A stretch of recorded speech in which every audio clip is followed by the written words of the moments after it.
नमस्कार, मी साक्षी. न्यूज 24 सह्याद्रीमध्ये तुमचं स्वागत. कोपरगाव शहरातील प्रभाग क्रमांक 12 मधील राष्ट्रवादी काँग्रेस पक्षाचे उमेदवार हाजी मेहमूद सय्यद आणि विजया अंग्रे तसेच प्रभाग 13 मधील उमेदवार शिवाजी खांडेकर आणि हिना कौसर शेख आणि नगराध्यक्ष पदाचे उमेदवार काकासाहेब कोयटे यांच्या प्रचारार्थ शनिवारी संध्याकाळी कोपरगाव शहरातील गांधीनगर भागात कॉर्नर सभेचे आयोजन करण्यात आले होते.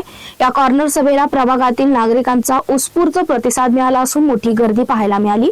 यावेळी उमेदवार काका म्हणाले, ज्या पद्धतीने लाडक्या बहिणींना सरकारमधील उपमुख्यमंत्री अजितदादा आणि आशुतोष दादा या दोन दादांकडून दर महिन्याला पैसे येतात, तसेच शहरातील महिलांच्या हाताला काम देऊन दर महिन्याला उत्पन्नाची हमी देतो, अशा प्रकारची ग्वाही काकासाहेब कोयटे यांनी दिली.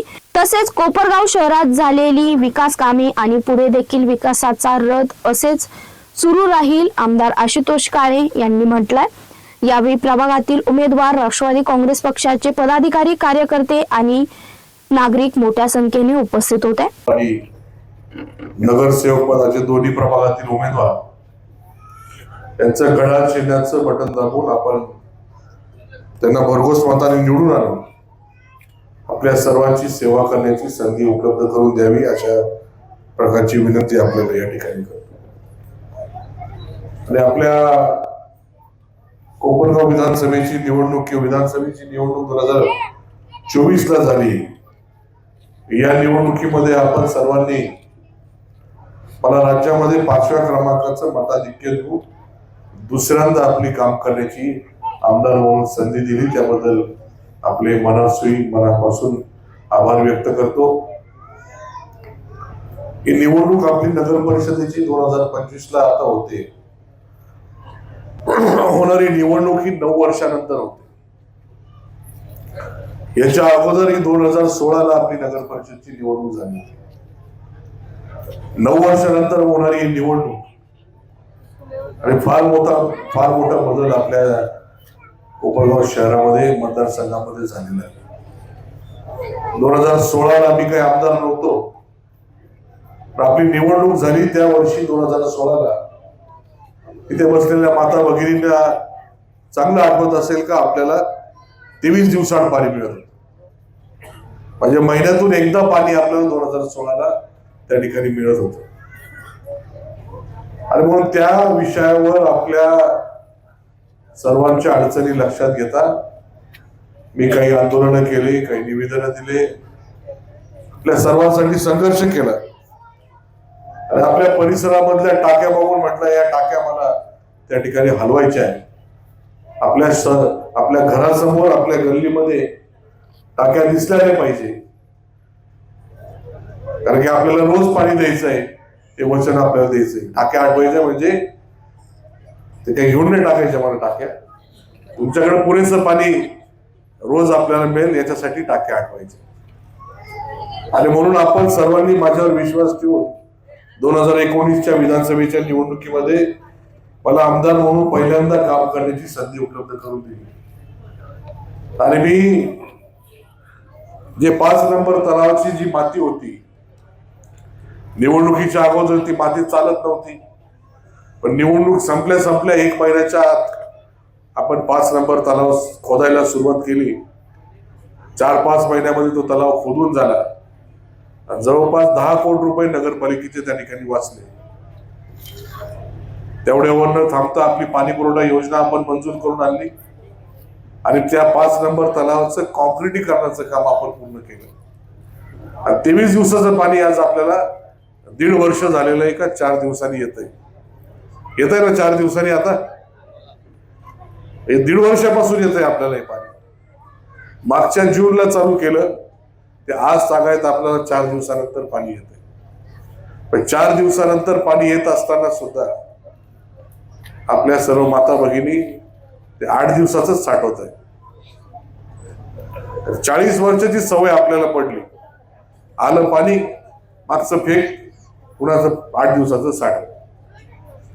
पण ज्यावेळेस हे पाणी 4, 3, 2, 1 दिवस रोज आलं, तुम्हीच वैतागून म्हणणार आहे काय रोजचं साठवायचं. तेव्हा तुमची साठवायची सवय त्या ठिकाणी बंद होईल. त्यावेळेस साठवायची गरजच नाही. आज आलंय उद्या येणार आहे पाणी. रोज पाणी झाल्यानंतर साठवायची गरज नाही आणि आपलं आयुष्य चाललंय पाणी साठवायमध्ये. या गोष्टीमधून आपल्याला मला मुक्तता करायची म्हणून पाणी प्रश्न आपण त्या ठिकाणी सोडवतोय आणि तो पूर्णपणे सोडवणार आहे. 5 नंबर तलावाबरोबर जे आपले जुने 1 ते 4 तलाव होते याचं देखील काम होणार होतं. ज्याच्यामध्ये गाळ काढणं असेल, त्या तलावांना कागद टाकणं असेल आणि तो कागद झाकणं, ते काम मागच्या वर्षभरामध्ये पूर्ण झालं असतं. परंतु ज्या पद्धतीने शहराची लोकसंख्या वाढायला सुरुवात झाली, 5 नंबर तलाव पूर्ण झाल्यापासून जवळपास 100 एकरावर प्लॉटिंग आपल्या कोपरगाव शहरामध्ये त्या ठिकाणी चालू झाली. नवीन जो काही नियम आहे त्याच्यामध्ये 11 मजली बिल्डिंग त्या ठिकाणी बांधता येत आहे. 7-8 नवीन बिल्डिंगा त्या ठिकाणी चालू झाल्या आणि म्हणून मी विचार करायला लागलो का आपण हे जे तलाव या ठिकाणी जर अशा पद्धतीने पूर्ण केले तर पुढचा काळ 5 वर्ष 10 वर्ष आपल्याला पाणी देता येईल. परंतु आपल्याला पुढच्या 50 वर्ष आपल्याला रोज पाणी देता आलं पाहिजे. मी म्हातारा होईपर्यंत आपल्याला रोज पाणी मिळालं पाहिजे असं नियोजन आपण करायचं. परत कोणी म्हणलं नाही पाहिजे का पाणी आपण आणून काय करू. म्हणून आपण 1 ते 4 तलाव याचं काम करत असताना 3 नंबर आणि 4 नंबर तलाव सुद्धा आपल्याला 30 फूट खोल करायचे. 5 नंबर तलाव आपले 30 फूट खोले आणि आपले पहिलेचे तलाव हे 10 फूट खोले, 10 असतील 12 असतील. परंतु आपल्याला 30 फूट खोल करून त्याची साठवण क्षमता एवढी वाढवायची, पुढचे 50 वर्ष आपल्याला पाण्याची चिंता करायची गरज पडली नाही पाहिजे. त्या पद्धतीने 3 आणि 4 तलाव तसे करायचे आणि 1 नंबर आणि 2 नंबर तलाव इथे सोलर पॉवर प्लांट करायचा, जेणेकरून आपल्याला जे काही वीज खर्च आपल्या नगरपालिकेला येतो तो त्या ठिकाणी येणार नाही. अशा पद्धतीचं नियोजन आपण त्या ठिकाणी. पण नगरपालिका म्हणजे काय का आपण बसलेले लोक म्हणजे नगरपालिका.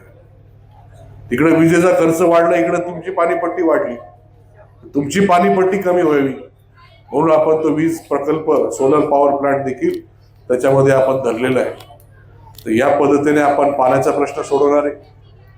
नवीन भुयारी गटर योजना आपल्याकडे मंजूर झालेली, तिथे आपल्या सर्व गटारी भुयारी अजून खोल त्या ठिकाणी घालणार आहे आपण. त्याचा डायरेक्ट फायदा म्हणजे आपल्याला काही ते गटरीचं पाणी वापरायचं नाही, परंतु आरोग्याच्या दृष्टीने मच्छर होऊ नये किंवा मच्छर कमी व्हावे किंवा काही जनावर त्या ठिकाणी लोळताय त्या ठिकाणी लोळू नये, सर्व भुयारी गटार आपण या ठिकाणी पूर्ण शहरामध्ये करून जे काही सांडपाणी त्याच्यामध्ये तयार होतं त्याच्यावर प्रक्रिया करून आपली जी काही पवित्र गोदावरी नदी आहे त्या नदीमध्ये सोडू शकतो किंवा ते पाणी पिण्याचं सोडून बाकी सगळ्या कामाला वापरता येईल अशा योग्यतेचं ते पाणी त्या ठिकाणी निघणार आहे. तसेच आपले रस्ते असतील, प्रमुख शहरातले 95 किलोमीटर रस्ते हे पूर्णपणे कॉन्क्रीट करून त्याच्या बाजूला पेवर ब्लॉक करायचे, जेणेकरून कुठं धूळ येणार नाही. आपला हा रस्ता अंबिका मेडिकल ते दत्तनगर हा या टेकडापर्यंत झालेला आहे आणि त्याच्या पुढचा पण मंजूर आहे.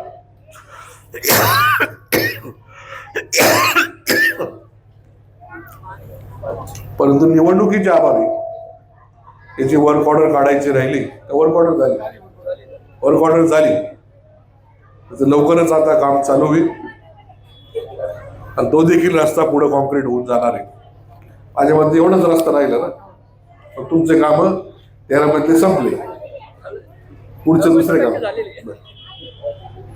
आपल्या शहरामध्ये पाणी असेल, गटारी असतील, रस्ते असतील, हे प्रश्न तर आपण सोडवणारच आहे. पण सोडवत असताना जो काही निधी त्या ठिकाणी मी शासनाकडनं मंजूर करून आणणार आहे, माझ्या हक्काचे नगराध्यक्ष किंवा नगरसेवक जर खाली नगरपालिकेत नसतील तर तो निधी आपल्या शहरासाठी खर्च करण्याची प्रवृत्ती असणारे लोक त्या ठिकाणी जातील. जर गेले तर तो निधी आपल्यासाठी खर्च होणार नाही. पुढचे 4 वर्ष आपले काम थांबवण्याचं काम, कामाला आडकाठी आणण्याचं काम त्या ठिकाणी होईल. आपला 5 नंबर तलाव हा तलाव होऊ नये म्हणून विरोधकांनी कोर्टामध्ये 36 तारखा काढल्या, कोट्यवधी रुपये वकिलांना दिले. आणि मागणी काय? मागणी फक्त एकच, का 5 नंबर तलावाचं काम थांबवा, त्याची चौकशी करा. ते जर काम थांबलं तर त्यांना माहिती का आपला पाण्याचा प्रश्न सुटणार नाही, आपल्याला कोपरगाव शहराला पाणी देता येणार नाही.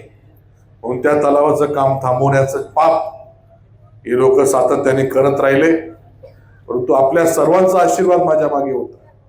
म्हणून या सर्व तारखा त्या ठिकाणी कोर्टाने आपल्या बाजूने निकाल दिला आणि ते 5 नंबर तलावाचं काम पूर्ण झालं. आणि आज आपल्याला 4 दिवसानंतर पाणी येते. ते जर तलाव पूर्ण नसता झाला तर तुम्हाला पाणी देता आलं नसतं. पण त्याच्याबद्दल विरोधकांना त्याच्यामध्ये काही घेणं देणं नाही. त्यांना वाटतं आपण कायम अडचणीमध्ये राहिले पाहिजे. तुम्ही कायम अडचणीमध्ये राहिले म्हणजे तुम्ही आपोआप त्यांच्या पाया पडायला जाणार. पण माझं काम करण्याची पद्धत अशी आहे, आपल्याला कुठली अडचण जाणवते, ती अडचण सोडवायची कशी, यासाठी काय करावं लागणार आहे, त्याच्यासाठी किती निधी लागणार आहे, याचा अभ्यास करायचा आणि ते कामं मार्गी लावायची. पाणी, रस्ते, गटारी याच्यामध्ये आपलं आयुष्य चाललंय. आपल्या देशाला 80 वर्ष पूर्ण होणार आहे स्वातंत्र्य मिळून. या 80 वर्षामध्ये 40 वर्ष आपण समोरच्या व्यक्तीला, समोरच्या परिवाराला आमदार म्हणून काम करण्याची संधी दिली. नगरपालिकेमध्ये कायम त्यांचे नगराध्यक्ष. तरी देखील आपल्याकडे पाण्याचा प्रश्न असेल, रस्त्याचे प्रश्न, गटारीचे प्रश्न असतील, हे सातत्याने आपल्याला दिसत आहे. आता अजून किती सत्ता द्यायची त्यांना, हा विचार त्या ठिकाणी आपल्या सर्वांना करणं गरजेचं आहे. आपण फक्त मला 5 वर्ष दिले, 23 दिवसाचं पाणी 4 दिवसात आलं का नाही? आणि म्हणून आता हे पाणी आपल्याला रोज करायचंय, रस्ते चांगले करायचे, गटारी करायचे, या सर्व गोष्टी तर करणारच आहे. याच्या पुढे जाऊन आपल्याला आपल्या माता भगिनींचा रोजगार असेल, आपल्या तरुणांचा रोजगार असेल, यासाठी आपल्याला काम करायचं. MIDC आपल्याला या ठिकाणी आणायची, आपल्याला MIDC मध्ये नवीन उद्योग आणायचे. आणि MIDC मध्ये उद्योग आणत असताना त्या कंपन्या जर आपल्याकडे पाण्याचा प्रश्न असला, गटारीचा प्रश्न असला, रस्त्याचा प्रश्न असला, तर कंपनी येणार आहे का? येणार नाही. आणि म्हणून या सर्व मूलभूत गोष्टी त्या ठिकाणी सोडून आपल्याला या रोजगाराच्या संधी आपल्याला आणायच्या. प्रत्येकाला वाटतं आपल्या आई वडिलांजवळ राहावं, आजारपणामध्ये, म्हातारपणामध्ये त्यांना आधार द्यावा. दुर्दैवाने आपले मुलं बाहेरगावी नोकरीला जात आहे. आपल्या घरातील माता भगिनी यांना थोडंफार रोजगार मिळाला, आपल्या लग्नासाठी, आपल्या शिक्षणासाठी त्या ठिकाणी पैसे देत खर्च करते. या सर्व गोष्टीसाठी आपल्याला काम करायचं.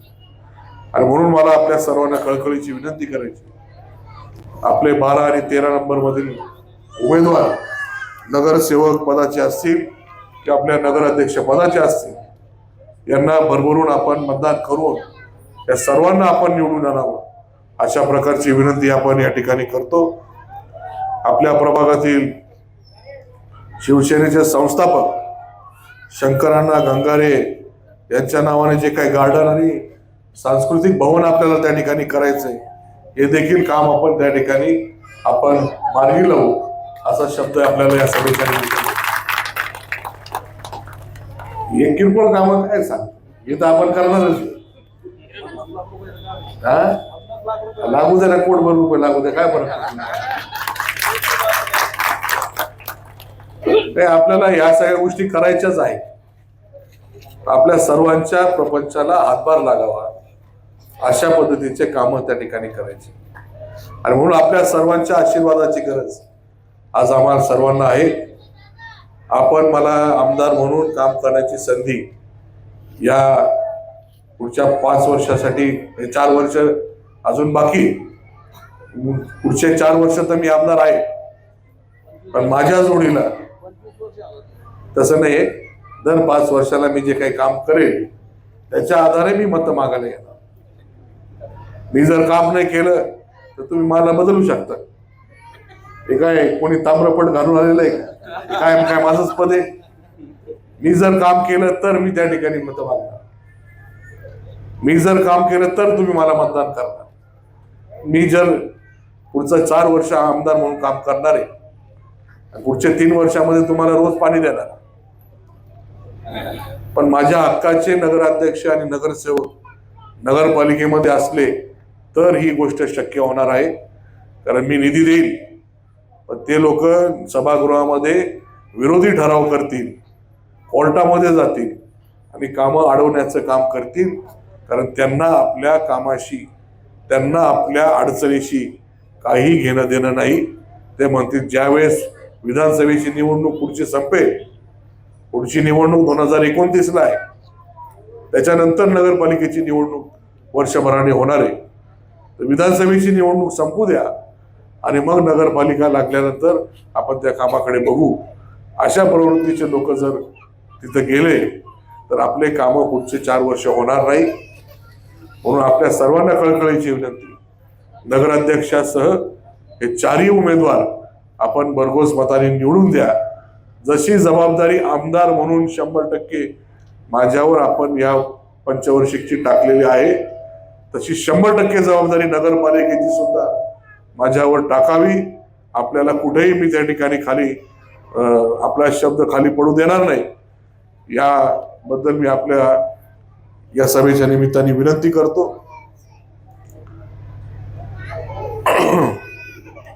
राहिले विषय बाकी भरपूर आहे, पण आपण निवडणूक संपल्यानंतर टप्प्याटप्प्याने या सगळ्या गोष्टीसाठी काम करूया.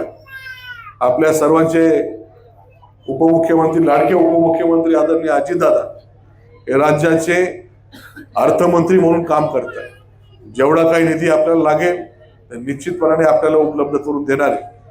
पण जर आपल्या हक्काचे लोक खाली नसतील तर ते देखील त्या ठिकाणी विचार करतील. आणि म्हणून आपण सर्वांनी गांभीर्याने विचार करू. या ठिकाणी दोन्ही प्रभागामध्ये घड्याळाचे आणि शहरामध्ये सगळ्या प्रभागामध्ये फक्त आणि फक्त घड्याळ या एकमेव चिन्हावर आपले उमेदवार उभे आहे. जिथे जिथे आपले लोक असतील त्या ठिकाणी सर्व ठिकाणी घड्याळाचे उमेदवार आपण निवडून द्यावे, अशा प्रकारची विनंती या निमित्ताने करतो. आपण सर्वजण मोठ्या संख्येने, थंडी असून सुद्धा या कॉर्नर सभेसाठी, आता कॉर्नर सभा म्हणता येणार नाही, इतकी मोठी सभा झाली आपली, बरोबर आहे का? जाहीर सभा, मोठी सभा झाली. एवढी विराट सभा आपण या ठिकाणी घडून आणली, त्याबद्दल आपले सर्वांचे मी मनापासून आभार व्यक्त करतो. एवढंच आपल्याला या ठिकाणी विनंती करतो आणि माझे 2 शब्द थांबवतो.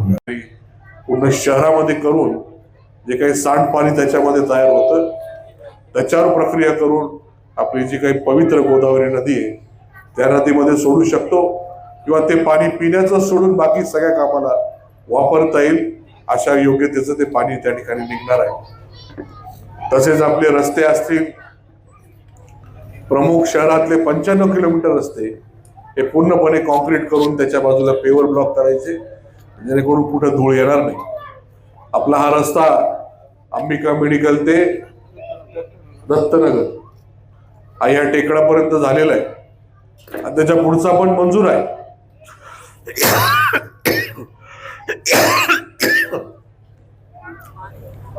परंतु निवडणुकीच्या अभावी याची वर्क ऑर्डर काढायची राहिली, वर्क ऑर्डर झाली तर लवकरच आता काम चालू होईल आणि तो देखील रस्ता पुढे कॉन्क्रीट होऊन जाणार आहे. माझ्या मते एवढाच रस्ता राहिला ना, पण तुमचे काम 13 मधले संपले, पुढचे दुसरे काम. आपल्या शहरामध्ये पाणी असेल, गटारी असतील, रस्ते असतील, हे प्रश्न तर आपण सोडवणारच आहे. पण सोडवत असताना जो काही निधी त्या ठिकाणी मी शासनाकडनं मंजूर करून आणणार आहे, माझ्या हक्काचे नगराध्यक्ष किंवा नगरसेवक जर खाली नगरपालिकेत नसतील तर तो निधी आपल्या शहरासाठी खर्च करण्याची प्रवृत्ती असणार आहे. लोक त्या ठिकाणी जातील, जर गेले तर तो निधी आपल्यासाठी खर्च होणार नाही. पुढचे 4 वर्ष आपले काम थांबवण्याचं काम, कामाला आडकाठी आणण्याचं काम त्या ठिकाणी होईल. आपला 5 नंबर तलाव हा तलाव होऊ नये म्हणून विरोधकांनी कोर्टामध्ये 36 तारखा काढल्या, कोट्यवधी रुपये वकिलांना दिले. आणि मागणी काय? मागणी फक्त एकच, का 5 नंबर तलावाचं काम थांबवा, त्याची चौकशी करा. ते जर काम थांबलं तर त्यांना माहिती का आपला पाण्याचा प्रश्न सुटणार नाही, आपल्याला कोपरगाव शहराला पाणी देता येणार नाही. म्हणून त्या तलावाचं काम थांबवण्याचं पाप हे लोक सातत्याने करत राहिले. परंतु आपल्या सर्वांचा आशीर्वाद माझ्या मागे होता. म्हणून या सर्व तारखा त्या ठिकाणी कोर्टाने आपल्या बाजूने निकाल दिला आणि ते 5 नंबर तलावाचं काम पूर्ण झालं. आणि आज आपल्याला 4 दिवसानंतर पाणी येते. ते जर तलाव पूर्ण नसता झाला तर तुम्हाला पाणी देता आलं नसतं. पण त्याच्याबद्दल विरोधकांना त्याच्यामध्ये काही घेणं देणं नाही. त्यांना वाटतं आपण कायम अडचणीमध्ये राहिले पाहिजे. तुम्ही कायम अडचणीमध्ये राहिले म्हणजे तुम्ही आपोआप त्यांच्या पाया पडायला जाणार.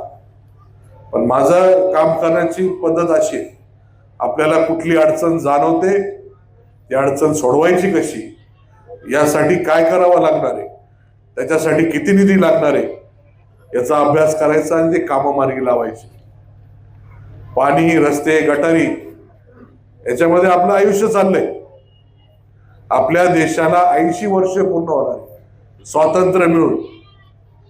या 80 वर्षामध्ये 40 वर्ष आपण समोरच्या व्यक्तीला, समोरच्या परिवाराला आमदार म्हणून काम करण्याची संधी दिली. नगरपालिकेमध्ये कायम त्यांचे नगराध्यक्ष. तरी देखील आपल्याकडे पाण्याचा प्रश्न असेल, रस्त्याचे प्रश्न, गटारीचे प्रश्न असतील, हे सातत्याने आपल्याला दिसत आहे. आता अजून किती सत्ता द्यायची त्यांना, हा विचार त्या ठिकाणी आपल्या सर्वांना करणं गरजेचं आहे. आपण फक्त मला 5 वर्ष दिले, 23 दिवसाचं पाणी 4 दिवसात आलं का नाही?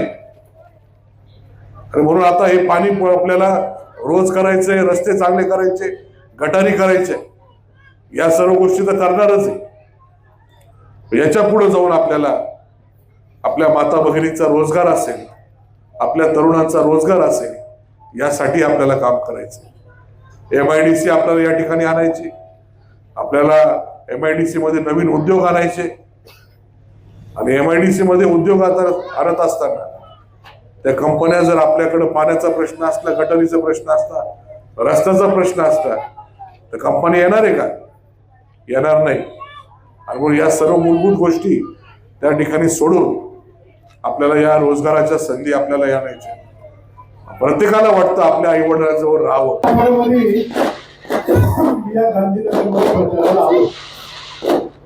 गांधीनगरच्या मारुतीच्या मंदिरामध्ये 70-80 बाया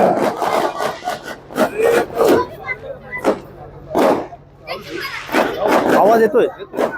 त्या मारुतीच्या मंदिरामध्ये 70-80 बाया माझी वाट पाहत बसली होती. मला वाटलं महमूद बहिणी प्रचाराकरता महिला बोलावल्या. त्या महिला म्हटले आम्ही प्रचाराकरता तर येणारच आहोत, तर तुम्हाला आशीर्वाद देण्याकरता आम्ही इथं आलोय. मला कशाकरता आशीर्वाद? गेले 7-8 वर्ष झाले तुम्ही आम्हाला जीव खाऊ घालताय. माझ्या समता बँकेच्या माध्यमातून या प्रभागातल्या 70 ते 80 महिलांना रोज जेवणाचे डबे येतात. रोज गरम गरम जेवण येतात. कालचा डबा घेऊन जातो. 7-8 वर्षापासून चालू आहे. हे कमी निवडणुकीकरता केलेलं नव्हतं. कोरोनाच्या काळामध्ये 3.5 महिने रोज 1000 लोकांना मी डबे वाटत होतो. मी एक माणुसकीचं मंदिर उभारलेलं आहे. कोणाला गोरगरिबाला कपडे लागत असतील ते कपडे ते त्या ठिकाणाहून घेऊन जातात. मी एक अभ्यास मंदिर उभारलेलं आहे, स्टडी पॉइंट.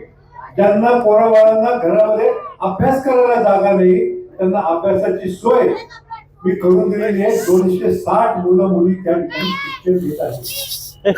अशा अनेक उपक्रम मी समतापद संस्थेच्या माध्यमातून गेले 7 ते 8 वर्ष नव्हे, गेले 20 ते 25 वर्ष चालू ठेवलेले आहे.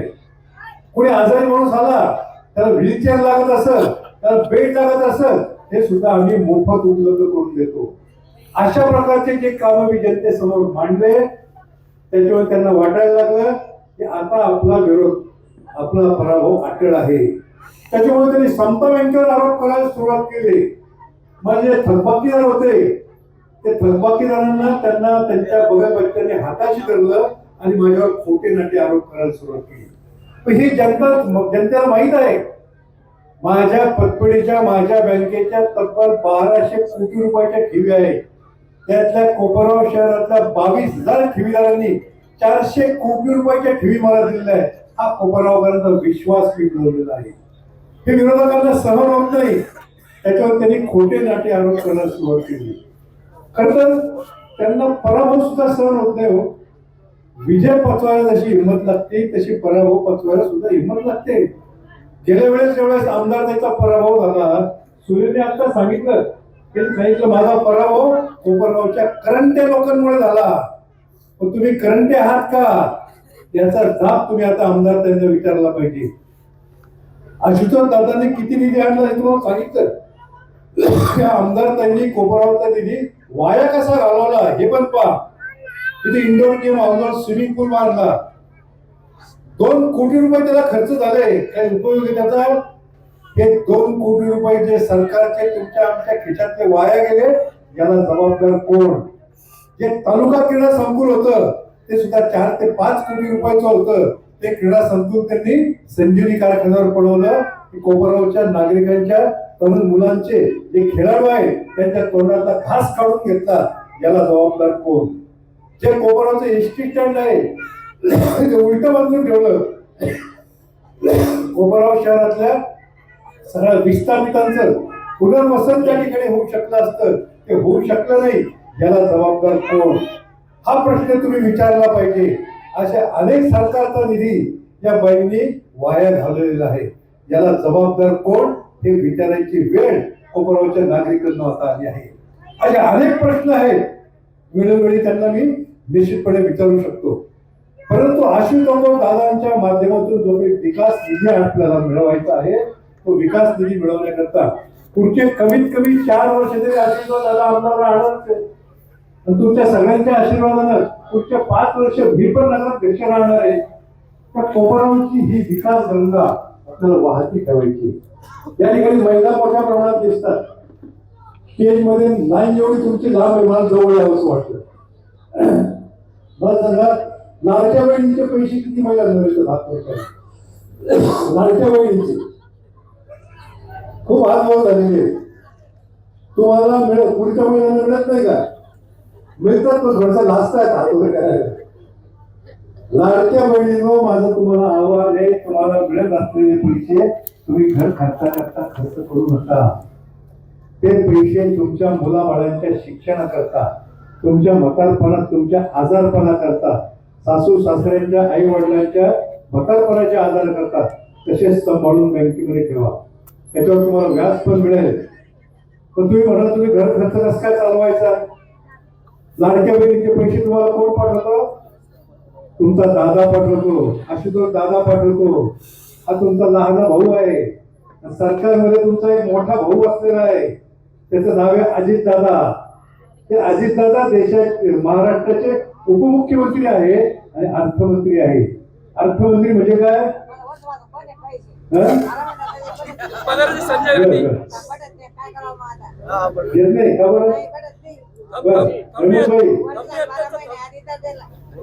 त्याचा अंगठा उंकत नाही, त्याच्यावर तो आपल्याला उलटून द्यायचा आहे. बरोबर. आणि तुमचा मोठा भाऊ जो अजित दादा, ज्याच्या ताब्यामध्ये तिजोरीच्या चाव्या आहे, तो तुमच्याकरता दर महिन्याला तिजोरीच्या चाव्या उघडतो आणि तुम्हाला पैसे पाठवतो. ते पैसे तुम्ही बँकेमध्ये ठेवा. तुम्ही म्हणाल घर खर्चाला काय करायचं? तुमच्याकडे फॉर्म आले का? घरोघर फॉर्म आले ना, तुमच्या कल्याणाकरता ते फॉर्म पाठवून दे. परंतु विरोधक खोडा करायचं काम कसं करतायत? आता मला आता समजले की ते फॉर्म आपण वाटले म्हणून आचारसंहितेच्या भंगाची तक्रार केलेली. चांगलं कामही करून देत नाही महिला. त्या फॉर्म मध्ये आम्ही दिलेलं आहे, तुम्हाला काय काय उद्योग व्यवसाय करायचा आहे, तुम्हाला काही उद्योग व्यवसाय करायचा असो, हा तुमचा लहान भाऊ आशुतोष दादा ते उद्योग तुम्हाला करण्यासाठी मदत निश्चितपणे करणार आहे. व्यवसाय काय करायचे तुम्हाला? तुम्ही अगरबत्ती तयार करा, तुम्ही कापूर तयार करा, तुम्ही मसाला तयार करा, लोणचे तयार करा, पापड तयार करा, कुरडया तयार करा, पेटीकोट तयार करा. तुम्ही तयार करायचे आणि ते विकायचं काम मी करेन. मी आता सुभाषनगर मध्ये गेलो होतो. काही महिला आम्हाला म्हटल्या की आम्ही पेटीकोट तयार करतो. म्हटलं पेटीकोटचं कापड तुम्ही काय भाव घेता, किती घेता रोज? ते म्हणजे रोज आम्ही 10-12 मीटर घेतो. काय भावाने घेतो? त्या महिला म्हणजे 20 ते 22 रुपये मीटर आम्ही घेतो. आपल्याला योजना अशी करायची आहे, 10 मीटर कापड लागते एका महिलेला. 100 महिला मुळा झाल्या तर किती कापड लागेल? 1000 मीटर. कोपरावच्या व्यापाऱ्यांची मी चर्चा केली. म्हटलं तुम्ही या आमच्या महिलांना जे कापड 30 ते 32 रुपये मीटर देता ते तुम्ही कमीत कमी काय भाव द्या? ते म्हणजे 1000 मीटर जर घेतलं आम्ही 20 ते 22 रुपये देऊ. माझा महिलांकरता हे कापड आम्ही खरेदी करू. त्याच्यामुळे तुमची बचत किती होईल? खोकला येऊन राहिला बोलून 10 रुपये मीटर कापडाची तुमची बचत होईल. एक प्रकार तयार करायला लागतं 2.5 मीटर कापड. 70-80 बाया माझी वाट पाहत बसल्या होत्या. मला वाटलं महमूद बहिणी प्रचाराकरता महिला बोलावल्या. त्या महिला म्हटले आम्ही प्रचाराकरता तर येणारच आहोत, तर तुम्हाला आशीर्वाद देण्याकरता आम्ही आलोय. मला कशाकरता आशीर्वाद? गेले 7-8 वर्ष झाले तुम्ही आम्हाला जेऊ खाऊ घालताय. माझ्या समता बँकेच्या माध्यमातून या प्रभागातल्या 70 ते 80 महिलांना रोज जेवणाचे डबे येतात. रोज गरम गरम जेवण येतं. डबा घेऊन जातो. 7-8 वर्षापासून चालू आहे. हे कमी निवडणुकी करता केलेलं नव्हतं. कोरोनाच्या काळामध्ये 3.5 महिने रोज 1000 लोकांना मी डबे वाटत होतो. मी एक माणुसकीचं मंदिर उभारलेलं आहे. कोणाला गोरगरिबाला कपडे लागत असतील ते कपडे ते त्या ठिकाणाहून घेऊन जातात. मी एक अभ्यास मंदिर उभारलेलं आहे, स्टडी पॉइंट. ज्यांना पोराबाळांना घरामध्ये अभ्यास करायला जागा नाही त्यांना अभ्यासाची सोय मी करून दिलेली आहे. 260 मुलं मुली त्या ठिकाणी शिक्षण घेत आहेत. अशा अनेक उपक्रम मी समता पतसंस्थेच्या माध्यमातून गेले 7 ते 8 वर्ष नव्हे, गेले 20 ते 25 वर्ष चालू ठेवलेले आहे. कोणी आजारी माणूस आला त्याला व्हीलचेअर लागत असेल, त्याला बेड लागत असेल, हे सुद्धा आम्ही मोफत उपलब्ध करून देतो. अशा प्रकारचे जे काम मी जनतेसमोर मांडले त्याच्यावर त्यांना वाटायला लागलं की आता आपला विरोध, आपला पराभव अटळ आहे. त्याच्यामुळे त्यांनी समता बँकेवर आरोप करायला सुरुवात केली. माझे थकबाकीदार होते, ते थकबाकीदारांना त्यांना त्यांच्या बगल बच्चांनी हाताशी धरलं आणि माझ्यावर खोटे नाटे आरोप करायला सुरुवात केली. ही जनतेला माहित आहे. माझ्या पतपेढीच्या, माझ्या बँकेच्या तब्बल 1200 कोटी रुपयाच्या ठेवी आहे. त्यातल्या कोपरगाव शहरातल्या 22,000 ठेवीदारांनी 400 कोटी रुपयाच्या ठेवी मला दिलेल्या आहेत. हा कोपरगावकरांचा विश्वास मी मिळवलेला आहे. हे विरोधकांना सहन होत नाही. त्याच्यावर त्यांनी खोटे नाटे आरोप करायला सुरुवात केली. खरं तर त्यांना पराभव सुद्धा सहन होत नाही हो. विजय पचवायला जशी हिंमत लागते तशी पराभव पचवायला सुद्धा हिंमत लागते. गेल्या वेळेस आमदार त्याचा पराभव झाला. सुरेने आता सांगितलं माझा पराभव कोपरगावच्या करंटे लोकांमुळे झाला. पण तुम्ही करंटे आहात का याचा जाब तुम्ही आता आमदार त्यांना विचारला पाहिजे. आशुतोष दादांनी किती निधी आणला हे तुम्हाला सांगितलं. त्या आमदार त्यांनी कोपरगावचा निधी वाया कसा घालवला हे पण पहा.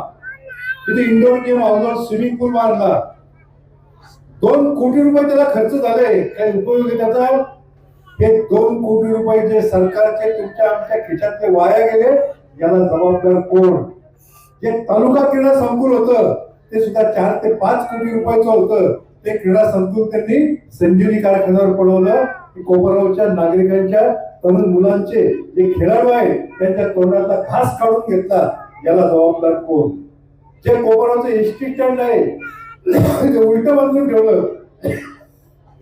कोपरगाव शहरातल्या सगळ्या विस्थापितांचं पुनर्वसन त्या ठिकाणी होऊ शकलं असतं, ते होऊ शकलं नाही. याला जबाबदार कोण? हा प्रश्न तुम्ही विचारला पाहिजे.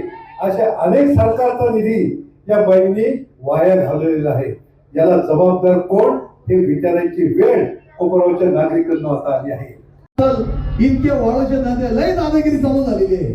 तर काकांना या मीटिंगच्या माध्यमातून मी हे सांगू इच्छितो का तुम्ही यावर देखील लक्ष ठेवा.